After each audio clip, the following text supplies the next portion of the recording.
하나님 아버지 감사합니다. 오늘 말씀 듣는 시간 하나님의 성령으로 저희들을 주장하여 주셔서 하나님께 주시는 그 말씀, 그 레마의 말씀, 나에게 주시는 말씀, 그 말씀을 가지고 한 주 말씀의 능력을 가지고 살아갈 수 있도록, 하나님과 더 친밀한 교제를 나아갈 수 있도록 주여 이 시간 말씀 들을 때에 저희들을 축복하시고 우리의 인생 속에 하나님의 힘을, 성령의 충만을, 그 은혜를 경험하는 시간 되게 하여 주시옵소서. 이 모든 말씀 예수님의 이름으로 기도드렸습니다. 아멘. 오늘 우리가 나누는 시편 5편은요 다윗의 시죠. 그의 인생 그 깊은 수렁과 모함 속에서 어려움을 당할 때 하나님께 드렸던 이 아침 기도입니다. 시기적으로는 이 두 가지죠. 사울 왕에 쫓기던 그 절박한 순간이었다고도 하고, 또 압살롬의 반란으로 인해서 쫓겨났던 그 시간 속에서 다윗이 가장 먼저 아침에 일어나 기도로서 자기의 삶을 주님께 맡기고 드린 그런 배경을 갖고 있는 시입니다. 이 시편은요 오늘을 살아가는 우리에게 귀한 삶의 기준을 전해줍니다. 세 가지 정도 우리가 볼 수 있는데, 첫째, 우리의 시선이 머물 대상은 오직 하나님이시라는 거예요. 그리고 두 번째로는 우리가 걸어가야 할 방향은 구원과 예배와 그리고 사명에 있음을 가르쳐 줍니다. 그 다음에 마지막 세 번째는 우리가 궁극적으로 바라볼 최종 목표는 눈앞에 있는 문제에 대한 해결과 응답을 넘어서 영원한 천국, 하나님 나라에 거하는 것이라는 것을 가르쳐주고 있습니다. 그래서 오늘 말씀을 통해서 하나님을 믿으며 사는 우리의 기도의 대상, 그 방향, 그리고 최종 목적지를 다시 한번 우리 온전하게 생각해보고 주님께 결단하는 시간이 되기를 바랍니다. 그 첫 번째 내용을 먼저 살펴보겠어요. 첫째, 우리의 시선이 머물 대상은 오직 하나님이십니다. 인생의 어려움은 누구에게도 찾아오죠. 그걸 우리는 밤이라고도 표현해요. 인생의 밤. 사울이 집요한 추격이나 아들 압살롬의 반란처럼 자기의 힘으로 어찌할 수 없는 그런 시간, 모함받는 시간, 어떤 위기가 덮쳐오는 시간, 내가 할 수 없는 일들이 되어질 때 우리는 누구를 바라봐야 된다고 가르쳐주는 거예요. 하나님을 바라보아야 한다라고 명확하게 가르쳐주고 있다는 거예요. 오늘 본문에 다윗은 사면초가의 위기 속에서 하루의 첫 시간을 눈을 뜨며 이렇게 고백하는 거예요. 나의 왕, 나의 하나님이여, 내가 부르짖는 소리를 들으소서. 내가 주께 기도하나이다. 이렇게 시작하는 거예요. 다윗이 바라본 대상은요 세상의 권력이나 사람의 도움이 아니었어요. 오직 만유의 주제이신 하나님이셨다라는 거예요. 하나님. 다윗은 아침마다 세상의 소리나 자신이 찾으려고 하는 나에게 도움을 줄 수 있는 사람의 소리보다는 하나님의 음성을 먼저 듣기를 원했다는 거예요. 현재 마주하고 있는 문제의 크기를 걱정하기보다는 더 크신 하나님께 자기의 삶을, 자기의 사정을 토로했음을 분명히 가르쳐주고 있어요. 즉 다윗에게는 이 기도의 우선순위가 아주 명확했다는 거예요. 자신이 왕이 아니라 자신의 왕이 누구예요? 하나님이신 것. 그리고 그 하나님이신 분이 자기의 소리, 그 기도를 들으시는 그분께 기도했다라는 거예요. 그 대상이 명확했다라는 거예요. 자신의 문제나 세상의 위협보다는 하나님을 먼저 구하는 태도를 가지고 있었던 그의 모습. 3절을 보면 더 명확해지죠. 여호와여, 아침에 주께서 나의 소리를 들으시니 아침에 내가 주께 기도하고 바라리이다. 이게 그의 신앙 고백인 거예요. 이게 우리의 신앙의 고백이 되어야 되는 거죠. 왜냐하면 그에게는 명확한 신념, 그 확신이 있었어요. 그 컨빅션이 있었는데 나의 기도를 들으시는 하나님이 나의 왕이고 나의 하나님이셨거든요. 그래서 그 주를 향해서 기도하고 바라겠다라고 고백하는데, 이 바란다라는 이 해당하는 히브리어 이 차파는 단순히 바라보거나 소망한다는 그런 수동적인 기다림이 아니에요. 오히려 파수꾼이 성벽 위에서 파수를 보듯 아주 세밀하게 그 부분들을 살피고 관찰한다는 매우 역동적인 의미를 담고 있어요. 즉 기도는요, 이렇게 해놓고 잊어버리는 것이 아니라는 거예요. 그리고 기도에 대해서 하나님께서 이 기도에 어떻게 응답하실지 나의 시선을 고정한 채 집중하며 기다리는 태도가 바란다는 거예요. 바란다. 혹시 들어주실까? 라는 그런 불확실함이 아니라 하나님이 나의 기도를 들으셨기 때문에 반드시 일하실 것을 믿고 미리 준비하여 영적으로 깨어있는 상태를 뜻하는 것이라는 거예요. 즉 이런 거죠. 가뭄에 비 오기를 기도한 후에 미리 우산을 들고 나가는 것이 바라본다는 의미예요. 이해가 되세요? 엘리야가 갈멜산 꼭대기에서 땅에 엎드려 머리를 무릎 사이에 박고선 간절히 기도해요. 그 다음에 엘리사가 뭐라고 그랬냐면 사환한테 바다 쪽으로 나가서 구름이 오는지 보라고. 여러분 몇 번 사환을 내보냈을까요? 여러분 7번이나 내보내요. 7번이나. 한 번 하고 포기한 거 아니에요. 2번 하고 포기한 거 아니에요. 3번 하고 포기한 거 아니에요. 4번 하고 포기한 게 아니에요.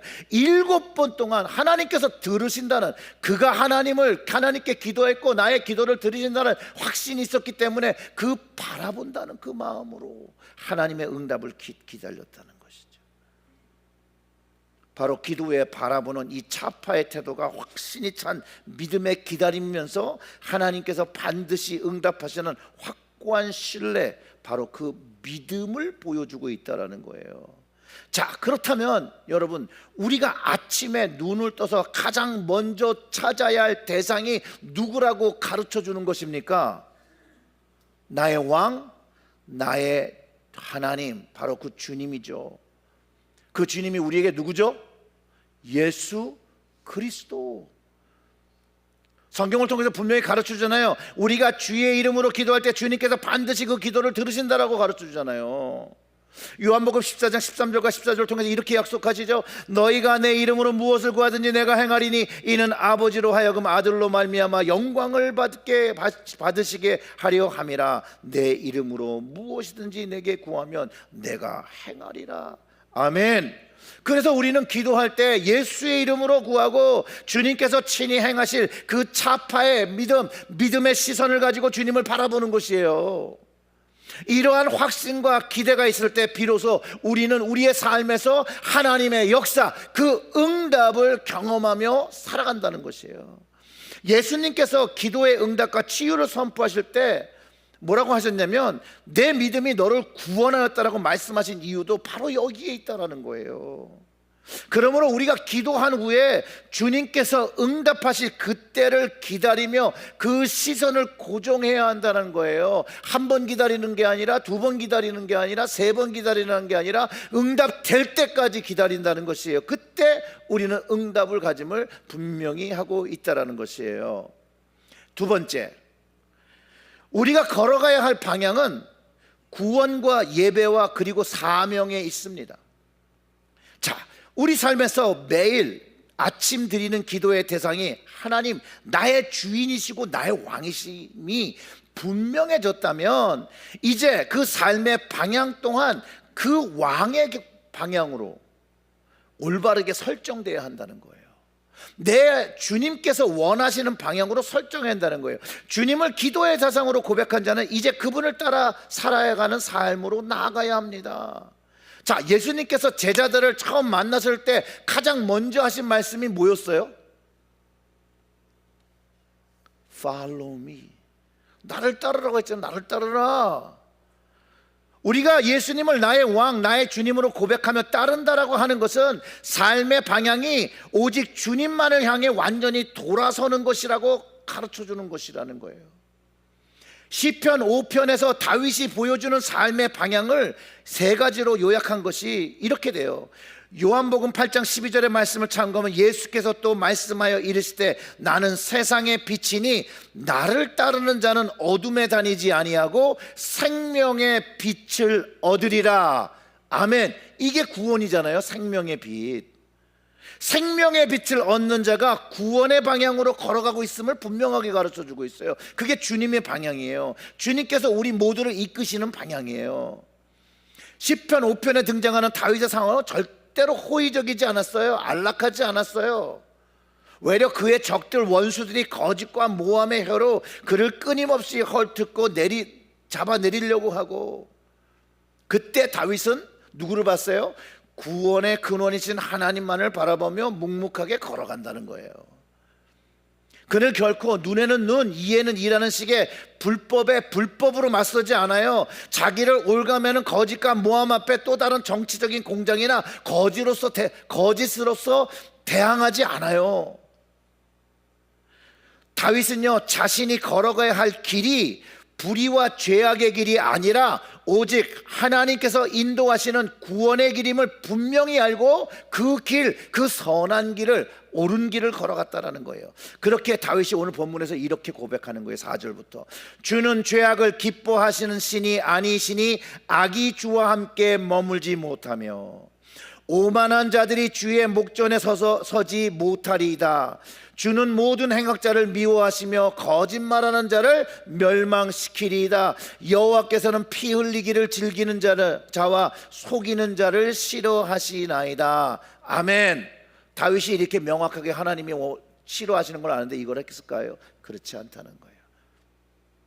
아무리 죄악이 만연하고 불의가 창궐한 세상일지라도 다윗은 불의와 타협하는 것이 결코 구원의 길이 될 수 없음을 알고 있었다라는 것이죠. 그렇기에 그는 오직 하나님께서 기뻐하시는 정의와 공의와 진리의 길을 선택했다라는 것이에요. 상황에, 자기의 놓인 처지에 굴복하는 대신에 하나님의 풍성한 은혜와 사랑을 온전히 의지하며 다윗은 이렇게 고백합니다. 7절이죠. 오직 나는 주의 풍성한 사랑을 힘입어 주의 집에 들어가 주를 경외함으로 성전을 향하여 예배하리이다. 아멘. 그의 방향이 구원 다음에 예배의 삶으로 명확하게 정해져 있는 거예요. 다윗이 자신이 다시 예배의 자리로 돌아갈 수 있는 유일한 비결이 바로 하나님의 풍성한 사랑을 입는 것이라고 똑똑히 알고 있었어요. 오직 주님의 은혜를 힘입어야만 예루살렘으로 돌아가 성전에서 하나님을 온전히 예배할 수 있다는 거예요. 이 시를 지을 때가 그가 쫓겨난 상태잖아요. 도망가는 상태잖아요. 그래서 반드시 그가 가야 될 길이 어디인지를 알았어요. 자신이 마땅히 걸어가서 해야 할 일이 예배자의 길, 지금은 도망자의 길이라면 이제 예배자의 길로 하나님께로 돌아가는 길을 가야 된다는 거예요. 우리가 걸어가는 이 예배의 길, 나의 힘이나 능력, 내 공로로 이루어지는 것이 아니에요. 내가 1000만 군사를 10만 군사를 일으켜서 내가 예루살렘을 다시 정복하리라, 그런 마음이 있었던 것이 아니에요. 그가 구했던 건 하나님의 사랑과 주님의 은혜, 그것이 자신이 예루살렘으로 돌아가 예배할 수 있음을 분명히 알았다는 거예요. 사랑하는 성도 여러분, 우리 역시도 오직 주님의 은혜만을 힘입어 구원의 길을 걸어가야 하며 날마다 예배의 자리로 나오는 성도가 되어야 합니다. 아무리 깊은 힘듦과 어려움과 고난의 순간일지라도, 혹은 잠시 예배 자리에서 멀어진 순간일지라도 구원의 길을 걷고 있는 우리의 시선은 세상에 머물고 있으면 안 되고, 고통에 머물고 있으면 안 되고, 문제에 꽂혀 있으면 안 되고, 우리의 방향은 오직 우리 하나님의 사랑을 바라보며 하나님을 향한 예배의 방향으로 나아가야 한다는 것이에요. 나아가 우리의 삶 전체를 하나님께 드리는 거룩한 산 제물, 즉 삶의 예배가 드려져야 함을 분명히 가르쳐주고 있죠. 그래서 사도 바울이 이렇게 얘기한 거예요. 로마서 12장 1절과 2절에서 위대한 예배자 사명을 우리에게 주잖아요. 그러므로 형제들아, 내가 하나님의 모든 자비하심으로 너희를 권하노니 너희 몸을 하나님이 기뻐하시는 거룩한 산 제물로 드리라. 이는 너희가 드릴 영적 예배니라. 너희는 이 세대를 본받지 말고 오직 마음을 새롭게 함으로 변화를 받아 하나님의 선하시고 기뻐하시고 온전하신 뜻이 무엇인지 분별하도록 하라. 이 세대를, 악한 세대를 본받지 말라고 하는데, 다윗은 이 부분에 대해서 이렇게 표현해, 다르게 표현한 거죠. 8절과 9절이 그 부분을 담고 있어요. 여호와여, 나의 원수들로 말미암아 주의 의로 나를 인도하시고 주의 길을 내 목전에 곧게 하소서. 그들의 입에는 신실함이 없고 그들의 심중이 심히 악하며 그들의 목구멍은 열린 무덤 같고 그들의 혀로는 아첨하나이다. 아멘. 그처럼 하나님 보시기에 기뻐하지 모든 불의의 일들, 이 악한 세대들이 하고 있는 것에서 바르게 세우는 거예요. 하나님의 선한 삶을 선택하는 것이에요. 그것이 바울이 말한 마음을 새롭게 함으로 변화를 받고 하나님의 선하시고 기뻐하시는 온전한 뜻이 무엇인지 분별하여 그것을 행동하며 살아가는 것이라고 가르쳐주는 것이죠. 바로 이것이 우리가 걸어가야 할 그 세 번째 요소, 사명의 길이라는 거예요. 사명의 길. 그러니 사명의 길, 그 나아갈 방향이 아주 명확하죠. 세상을 닮지 않아야 돼요. 타협하지 않아야 돼요. 악인의 꾀에 빠지지 않고 공의의 하나님을 신뢰하고 주님의 길을 내 앞에 바르게 펼쳐나가는 것이 성도의, 우리 모두의 거룩한 사명이고, 그 사명을 잘 감당하는 자가 부르심에 합당한 자라는 것이죠. 여러분들은 정말로 그 사명의 길을 걷고 있습니까? 구원의 길을 걷고 있습니까? 예배의 길을 걷고 있습니까? 사명의 길을 걷고 있습니까? 우리의 방향이 구원의 은혜의 뿌리를 깊이 내리고 매일의 예배로 단련되며 세상 속에서 합당한 사명자로 드러날 때 하나님께서요, 사방에서 둘러싸는 방패와 같은 은혜와 사랑으로 우리를 보호하시고 우리와 함께 동행하심을 경험하게 되는 거예요. 그게 바로 우리가 누리는 축복이죠. 그리고 나면 세 번째가 되는 거예요. 우리가 바라봐야 할 최종 목표는 눈앞의 응답을 넘어 영원한 천국에 거하는 것이에요. 많은 그리스도인들이, 교인들이 기도의 목적에 대해서 아주 심각한 오해들을 가지고 살아요. 기도의 목적이 지금 이 땅에서 내게 주어진 문제의 해결이나 내가 원하는 미래의 소원의 성취에만 갇힌 채 살아간다는 거예요. 이것은 성경이 우리에게 가르쳐주는 방향이 아니에요. 또한 오늘 시편이 우리에게 제시하는 그 기도의 최종 목적지가 눈앞의 응답에 머무는 것이 아님을 분명하게 가르쳐주고 있어요. 그런 인간적인 생각과 응답을 넘어선 것이 하나님이 우리에게 누리기 원하신다는 것이요, 바로 영원한 하나님 나라, 오직 주님이 다스리시는 영원한 천국, 그것을 우리에게 가르쳐 주시는 거예요. 예수님도 이것에 대해서 마태복음 6장 31절과 32절을 통해서 이렇게 가르쳐줘요. 그러므로 염려하여 이르기를 무엇을 먹을까, 무엇을 마실까, 무엇을 입을까 하지 말라. 이는 다 이방인들이 구하는 것이라. 너희 하늘 아버지께서는 이 모든 것이 너희에게 있어야 할 줄을 아시느니라.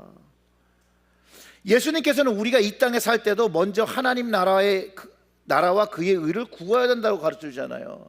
단순히 이 땅에 먹고 마시고 필요한 거, 내가 원하는 것들을 채우는 그런 기도는 하나님의 자녀다운 기도가 아니라 외려 하나님을 모르는 이방인의 구하는 모습이라고 가르쳐 주셨다는 거예요. 이방인의 기도. 자, 하나님의 구원, 그리고 하나님의 예배, 하나님의 사명의 방향을 가지고 사는 사람들은 우리가 바라봐야 할 삶과 그 기도의 궁극적인 목표는 바로 하나님 나라에 있다는 거예요. 하나님 나라, 그 천국에 있다는 거예요. 예수님께서 장차 우리가 받게 될 그 영원한 천국에 대해서 마태복음 25장 33절에 이렇게 말합니다. 그때의 임금이 그 오른편에 있는 자들에게 이르시되 내 아버지께 복받을 자들이여 나와 창세로부터 너희를 위하여 예비된 나라를 뭐하라고요? 상속받으라. 이게 최종적 궁극적 목표예요. 우리의 이 최종 목표는 하나님께서 주시는 우리에게 주시는 천국을 상속받는 거예요. 아멘.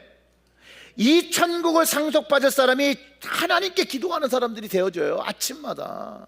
그리고 주님께 피하는 사람으로 주님의 보호하심을 받을 것이라고 다윗이 가르쳐 주는 거예요. 11절과 12절의 다윗의 고백을 읽어볼까요? 그러나 주께 피하는 모든 사람은 다 기뻐하며 주의 보호를 말미암아 영원히 기뻐 외치고 주의 이름을 사랑하는 자들은 주를 즐거워하리이다.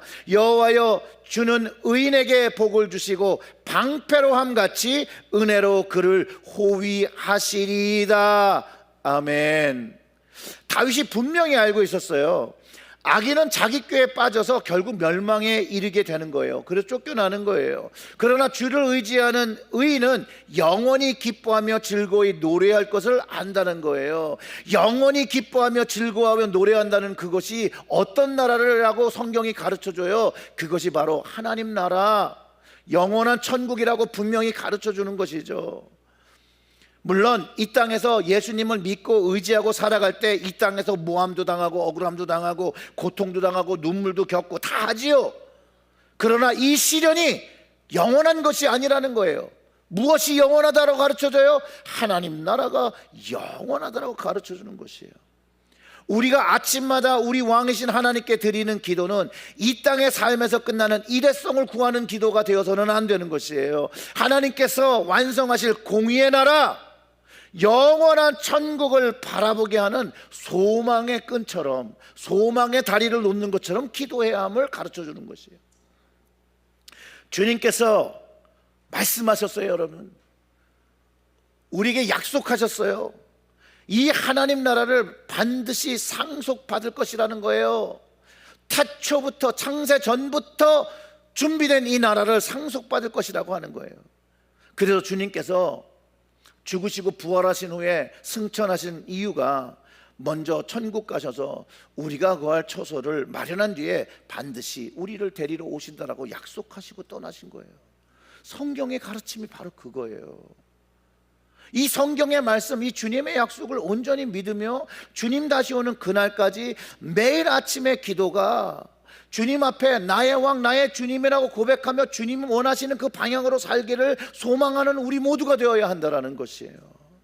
우리 예수님은 주를 바라보는 자에게 이 땅에서 사랑과 은혜 그리고 방패로 보호하시고 마침내 영원한 하나님 나라를 최종 목적지에 안전하게 도달하여 그 약속의 천국을 상속해 주신다라고 말씀하셨잖아요. 사랑하는 성도 여러분, 혹시 우리가 인생에 있을 때, 오늘을 살아갈 때 힘들고 어렵고 고통과 환난을 지나가고 있지 않습니까? 그러면 가장 먼저 찾고 바라볼 분이 바로 우리 하나님, 우리 그리스도, 우리의 구원자 되신 그 예수님의 이름으로 기도해야 함을 분명히 가르쳐주고 있다는 거예요. 내 삶이 어렵지 않을 때라도,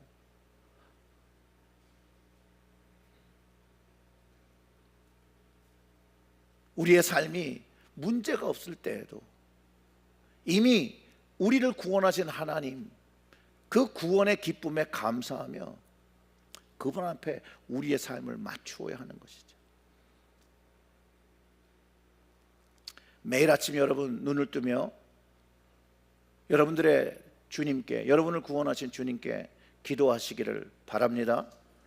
주께 기도함으로 구원의 은혜의 뿌리를 내리시고 매일의 삶을 거룩한 예배로 채우시고 주님의 의를 세상에 나타나는 사명자로 살아가시고, 우리가 매일의 삶을 시작하며 주님께 피하며 주님께 기도할 때 우리 주님은 방패와 같은 은혜로 우리를 둘러싸시며 마침내 약속하신 그 영원한 천국으로 우리를 안전하게 인도하실 것이라는 거예요. 사랑하는 성도 여러분, 주님께 기도함으로 구원과 예배와 사명자의 길을 담대히 걸어가시고 주님께서 약속하신 영원한 하나님의 나라를 상속받는 우리 모두가 되기를 주님의 이름으로 축원합니다. 아멘.